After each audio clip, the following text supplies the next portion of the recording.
Hallelujah, praise the Lord. നമ്മുടെ ജീവിതത്തിൽ നാം പലപ്പോഴും അഭിമാനവും വിനയവും തമ്മിലുള്ള വലിയൊരു പോരാട്ടം നമ്മുടെ ഉള്ളിൽ എപ്പോഴും നടക്കുന്നുണ്ട്.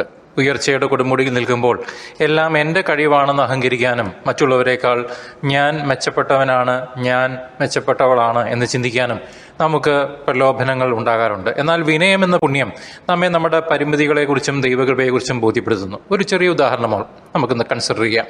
ഒരു കലാകാരൻ അതിമനോഹരമായ ഒരു ചിത്രം വരയ്ക്കുമ്പോൾ ആ ചിത്രത്തിലെ നിറങ്ങളും വരയ്ക്കാനുള്ള കഴിവും തന്ന ദൈവത്തിന് താൻ നന്ദി പറയുന്നതിന് പകരം ഞാനാണ് ഇത് ചെയ്തത് എന്ന് മാത്രം ചിന്തിക്കുന്നത് പോലെയാണിത്. എന്നാൽ വിനയമുള്ളൊരു വ്യക്തി എല്ലാം ദൈവത്തിൻ്റെ കൃപയാണ്, ഞാൻ ആ ദൈവത്തിൻ്റെ ഒരു ഉപകരണം മാത്രം എന്ന് പറഞ്ഞ് ദൈവത്തിന് മഹത്വം കൊടുക്കുന്നു. ഈ വിനയം നമ്മെ ദൈവവുമായി കൂടുതൽ അടുപ്പിക്കുന്നു. അഹങ്കാരികളോട് ദൈവം എതിർത്ത് നിൽക്കുന്നു, വിനീതർക്കോ അവൻ കൃപ നൽകുന്നു എന്ന് യാക്കോബ് 4:6 നാം വായിക്കുന്നു.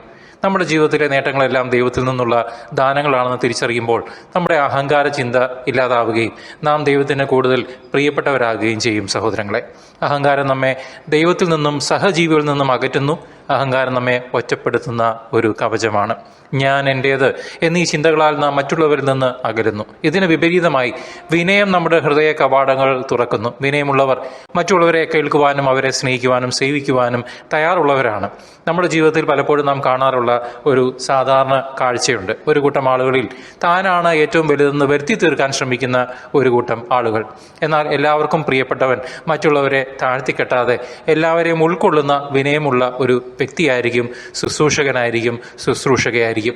മറ്റുള്ളവരെക്കാൾ നമ്മെ തന്നെ ഉയർത്തരുത്, നിങ്ങളുടെ ഇടയിൽ ഏറ്റവും വലിയവൻ നിങ്ങളുടെ ശുശ്രൂഷകനായിരിക്കണം എന്ന യേശുവിൻ്റെ വാക്കുകൾ മത്തായി 23:11 നമുക്ക് കാണുവാൻ കഴിയും.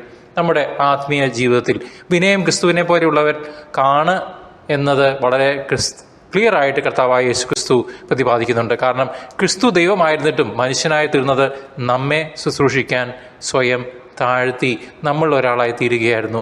ശുശ്രൂഷിക്കപ്പെടുവാനല്ല കർത്താവ് വന്നത്, ശുശ്രൂഷിക്കുവാനാണ്. നമ്മുടെ ആത്മീയ വളർച്ചയ്ക്ക് വിനയം അത്യന്താപേക്ഷിതമാണ്. അഹങ്കാരത്തിൻ്റെ കണ്ണട വെച്ചാൽ ദൈവത്തെ പൂർണ്ണമായി കാണാൻ നമുക്ക് സാധിക്കുകയില്ല. ഒരു ശിശുവിനെ പോലെ ആകാത്തവർക്ക് ദൈവരാജ്യം ലഭ്യമല്ല എന്ന് യേശു മത്തായി 18:3 പറയുന്നു. ഈ വാക്കുകൾക്ക് ശിശു സഹജമായ നിഷ്കളങ്കതയും വിനയവുമാണ് ആത്മീയജീവിതത്തിൻ്റെ അടിസ്ഥാനമെന്ന് നമ്മെ വീണ്ടും ഓർമ്മിപ്പിക്കുന്നു. അതിനാൽ അഹങ്കാരത്തെ ഉപേക്ഷിച്ച് വിനയം സ്വീകരിക്കാൻ നമുക്ക് ശ്രമിക്കാം.